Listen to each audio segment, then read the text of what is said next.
আসসালামু আলাইকুম, welcome back to my channel. রোজকার মতো আজকেও আমি খুব সহজে একটি ডিমের রেসিপি নিয়ে চলে এসেছি। ডিমের রেসিপিটি একদম ভিন্ন স্বাদের, করা কিন্তু খুবই সহজ। আমি যেভাবে করি চলুন সেই রেসিপিটা আজ শেয়ার করছি। প্রথমেই আমি একটি পাত্রে নিচ্ছি কাঁচামরিচ, পেঁয়াজ কুচি, আর দিয়ে দিচ্ছি 2টা ডিম। এবার দিচ্ছি সামান্য লবণ। এবার খুব ভালো করে এটাকে ফেটিয়ে নিব। ডিমটা খুব ভালো করে ফেটিয়ে নিয়ে আমি এখন এটা সাইডে রেখে দিব। এবার একটা পাত্রে পরিমাণ মতো তেল দিয়ে দিচ্ছি, আর দিয়ে দিচ্ছি সেই ফেটিয়ে রাখা ডিম। এবার ডিমটাকে খুব ভালো করে ভেজে নিচ্ছি। ভেজে নিয়ে আমি এটাকে ভাজ করে নিব।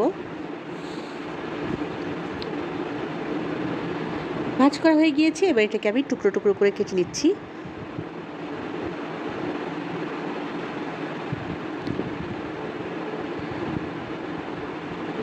আমি সেই পাত্রেই আলু কিছুটা ভেজে নিচ্ছি। আমি যে ডিমের মধ্যে আলুটা দেবো সেটা আমি একটু ভেজে নিচ্ছি, তাহলে কিন্তু স্বাদ বহুগুণে বেড়ে যাবে। আলু হালকা ভেজে নেওয়া হয়ে গেলে এবার আমি এখানে তেল দিয়ে দিচ্ছি পরিমাণ মতো, আর দিয়ে দিচ্ছি পেঁয়াজ কুচি আমি আমার মন মতো ইউজ করেছি। তার মধ্যে দিচ্ছি 1 চামচ পরিমাণের আদা বাটা আর 1.5 চামচ পরিমাণের রসুন বাটা। এবার এটাকে তেলের সঙ্গে ভালো করে ভেজে নিচ্ছি। এবার দিচ্ছি 1 চামচ পরিমাণের হলুদের গুঁড়া আর 1.5 চামচ পরিমাণের মরিচের গুঁড়া দিয়ে লবণটা সামান্য দিয়ে দিচ্ছি। লবণটা দিয়েছি পরিমাণ মতো। এবার খুব ভালো করে আবার নাড়াচাড়া করে নিচ্ছি। এবার আমি দিয়ে দিচ্ছি সামান্য দুধটা অপশনাল। তারপর আমি দিচ্ছি সেই আগে থেকে ভেজে রাখা আলু। এবার আলুটাকে খুব ভালো করে কষিয়ে নেব। আলুটা যখন কষিয়ে নেওয়া হয়ে যাবে, তেল উঠে গেলে আমি এর মধ্যে দিয়ে দিচ্ছি গ্রেভির জন্য ঝোল।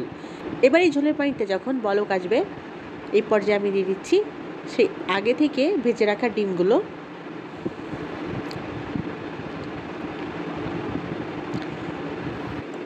মিডিয়াম আঁচে ডিমগুলোকে আমি কুক করে নিচ্ছি।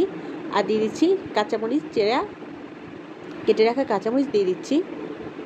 কাঁচামরিচটা এই পর্যায়ে অ্যাড করলে এর ঘ্রাণটা কিন্তু খুব সুন্দর আসবে।